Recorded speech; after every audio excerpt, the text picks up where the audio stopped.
ఇప్పుడు రాజకీయాలు, విమర్శలు, ప్రతి విమర్శలు, ఆరోపణలు, ప్రతి ఆరోపణలు ఇలా నేను అనేక సందర్భాల్లో మీడియాలో మాట్లాడటం లేదా నా యూట్యూబ్లో మాట్లాడటం మీ అందరికీ తెలుసు. కానీ వాళ్ళు డిఫరెంట్గా రాజకీయాన్ని కాసేపు పక్కన పెట్టి వ్యవసాయం గురించి మాట్లాడుకుందాం. వ్యవసాయం అంటే రాంబాబు గారికి ఏం తెలుసు అని అనుకోవడం సహజం. వ్యవసాయం మీద నాకు చాలా ఎక్కువ పరిజ్ఞానం అంటే వ్యవసాయదారుడి కన్నా అని కాదు, రాజకీయ నాయకులు ఉన్నవారిలో ఎక్కువ పరిజ్ఞానం నాకు చిన్నప్పటి నుంచి ఉందనేది చాలామందికి తెలియనటువంటి అంశం. నాకు సత్తెనపల్లిలో ఒక సుమారుగా 20 ఎకరాలు నేను కొనుక్కున్నాను. దాని చుట్టూరా ఫెన్స్ వేసాం. దానిలో బత్తాయి, మామిడి, నిమ్మ, పనస, ఎదురు, నేరేడు ఈ మొక్కలన్నీ వేసాం అన్నమాట. అవి ఈ మధ్యకాలంలో నేను ఓటమి పాలైన తర్వాత ఈ ప్రాంతానికి రావడం, వీటి మీద శ్రద్ధ తీసుకోకపోవటం వల్ల కొంత నష్టం జరిగింది. కొన్ని మొక్కలు చనిపోయాయి. అవన్నీ మళ్ళీ రీప్లాంటేషన్ చేస్తున్నాం. దాని గురించి మీతో కాసేపు మాట్లాడదాం అనేదే నా ఈ ప్రయత్నం. రండి, ఇప్పుడు మనం కొబ్బరి మొక్కలు నేను అంబాజీపేట నుంచి తెప్పించడం జరిగింది. This is hybrid Godavari Ganga. ఇది 3 సంవత్సరాలకి కాస్తుందని చెప్పారు. 3 సంవత్సరాలు కాకపోయినా 4 సంవత్సరాలకి సరైనటువంటి పోషణ ఉంటే తప్పనిసరిగా దిగుబడి వచ్చేటటువంటి అవకాశం ఉంది. అలాగే ఈ మామిడి మొక్కలు వేసాం, ఇవన్నీ చేపిస్తున్నాను. మామిడి మొక్కలు, ఈ చనిపోయినటువంటి మొక్కలు మళ్ళా ఒక 2 మాసాల క్రితం వేసాం. మళ్ళీ కొన్ని చనిపోతే మళ్ళీ 2 మాసాల కింద కూడా దానికి బ్రహ్మాండమైన కంచె వేసాం. చూశారు కదా, ఈ పోల్స్ వేసి చుట్టూరా కంచె ఉంటాను. చిత్తూరు మామిడి అంటే తోతాపర అంటారు. ఇది సహజంగా జ్యూస్కి విరివిగా వాడతారు చిత్తూరులో. ఇక్కడ అన్ని కాస్తే జ్యూస్కి లోడ్ అవ్వటానికి అవకాశం ఉంటుందనే ఉద్దేశం. దీంతోపాటు ఈ మొక్క చూశారు కదా, ఈ మొక్క ఒక 2.5 సంవత్సరాల క్రితం 3 సంవత్సరాల క్రితం వేసింది. అది కూడా 3 సంవత్సరాల క్రితం వేసి, ఇది మాత్రమే ఒక 2 months బ్యాక్ వేసాం. ఈ మధ్యలో చనిపోవడం జరిగింది. ఆ చనిపోయిన మొక్కని మళ్ళా అదే జాతికి చెందిన చిత్తూరు మొక్కను తీసుకొచ్చి దీనిలో వేయటం జరిగింది. చాలా చోట్ల ఈ సంవత్సరం ఒక మాదిరిగా కాపు కాసింది. సరే, ఆ కాపు కాస్తే అన్నీ కోసేసి ఉన్న మిత్రులకి అందరికీ పంచిపెట్టాం. జనరల్గా నా బోర్డు వ్యవసాయం చేస్తే ఎలా ఉంటుందంటే, టంక మేతకి డొంక ఈతకి అంటారు. మనం పెట్టే ఖర్చు మళ్ళీ తిరిగి వచ్చేటువంటి అవకాశం కూడా ఉండదు. అయినా ఒక సరదా, ఒక ఫ్యాషన్తో మొక్కలు పెంచేటటువంటి కార్యక్రమం చేస్తున్నాం. ఈ మొక్కలు పెంచిన తర్వాత దిగుబడి వచ్చినప్పుడు ఏ మేరకైనా డబ్బులు వచ్చేటువంటి అవకాశం ఉంటుంది. డబ్బులు రావడం అనేది ప్రధానం కాదు, కానీ వ్యవసాయం చేయాలి అనేటువంటి ఒక తృష్ణ, కోరిక. ఖాళీ సమయంలో I can enjoy the agriculture. పని పాట చేస్తూ ఎంజాయ్ చేసేటటువంటి అవకాశం ఉంటుంది. పని చేయించడం కూడా అవకాశం.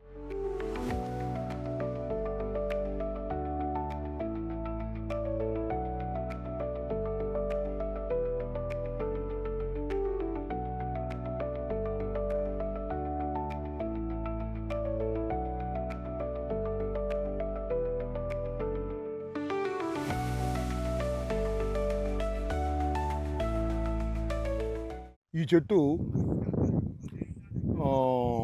ఒక 3 years క్రితం నాటినటువంటి చెట్టు. సరే, ఈ చెట్టు ఈ సంవత్సరం కొంత కాపు కూడా కాసింది. ఇదిగో ఈ కాపు కాస్తే ఈ కాయలు కూడా మేము కొయ్యటం జరిగింది. అయితే ఈ చెట్టు ఏంటంటే, మామిడి చెట్టు మొదలు బాగా బలంగా పెరగాలంటే చిన్న కొమ్మల్ని కట్ చేయాలనేది శాస్త్రం. అందువల్ల దీని చిన్న కొమ్మల్ని కట్ చేయకపోతే మొదలు లావు కాకుండా చివరికి సన్నబడి గాలికి ఇరిగిపోయేటటువంటి ప్రమాదం ఉంటుంది. అందువల్ల కిందనున్నటువంటి మొక్కల్ని నిర్దాక్షిణ్యంగా ఒక 3 లేదా 3.5-4 అడుగుల వరకు దీన్ని మనం ఆ కొమ్మల్ని తొలగించేస్తే ఆ పైన బాగా పెరుగుతుంది. సుమారుగా ఇది చూడండి, ఇప్పుడు ఇది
చూసారుగా, దిస్ ఈజ్ తోతాపరి అంటే చిత్తూరు మామిడి అంటారు. దీని సీజన్లో చివరిలో వస్తుంది యాక్చువల్గా. మరి ఈ సంవత్సరం మేము ఎర్లీగా తక్కువ క్రాప్ ఉండటం వల్ల దీన్ని ఎర్లీగా కట్ చేసి మిత్తులు కట్ ఇచ్చాం. ఇది ఇంకా సైజు రాలేదు, వస్తుంది. ఇంకా నెక్స్ట్ ఇది చాలా విరివిగా కాసేటువంటి అవకాశం ఉంటుంది. దిస్ ఈజ్ చీనీ అంటే బత్తాయి. ఇప్పుడు పింద ఉంది, పెద్దగా కాపుకు రాలా, సరైన పోషణ లేక ఈ సంవత్సరమే దీని మీద దృష్టి పెట్టడం జరిగింది. నెక్స్ట్ ఇయర్ కొంత కాపు వస్తుందని అనుకుంటున్నాను. జస్ట్ చిన్న చిన్న కాయలు, కొన్ని చోట్ల పెద్ద పెద్ద కాయలు కూడా ఉన్నాయి. ఇదంతా కూడా చూడండి, ఇదంతా చీని బత్తాయి తోట. ఒక 3 సంవత్సరాల క్రితం దీన్ని వేసాం యాక్చువల్లీ. ఈ డ్రిప్ ద్వారా వాటర్ సప్లై జరుగుతూ ఉంటుంది అన్నమాట. ఇప్పుడు నిన్న మొన్న వర్షాలు బాగుండటం వల్ల డ్రిప్ వేయలేదు. ఇదంతా కూడా ఎదురు తోటలు.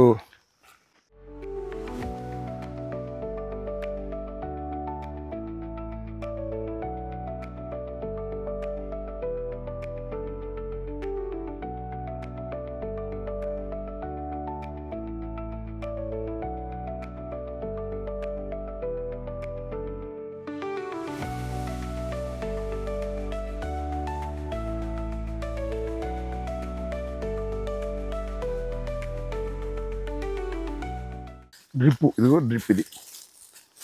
ఈ డ్రిప్ వేసిన తర్వాత కొంత స్వచ్ఛగా వచ్చింది కదా.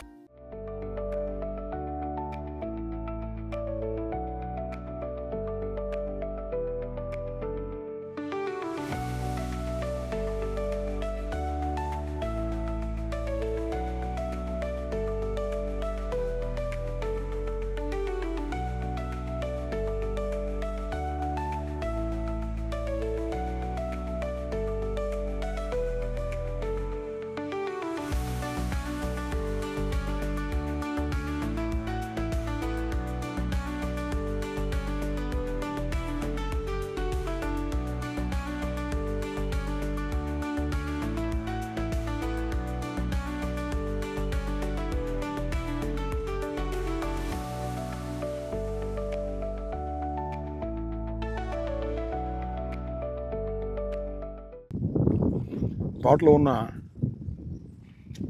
చాలా ముదురు చెట్టు ఇప్పుడు పూర్వం వేసింది. అవి చూడండి, ఇది కూడా ముగ్గి బాగుంది. ఈ పూట అన్నీ హార్వెస్ట్ చేసే కార్యక్రమం చేద్దాం. ఇదంతా కూడా దులుపుదాం ఇవాళ.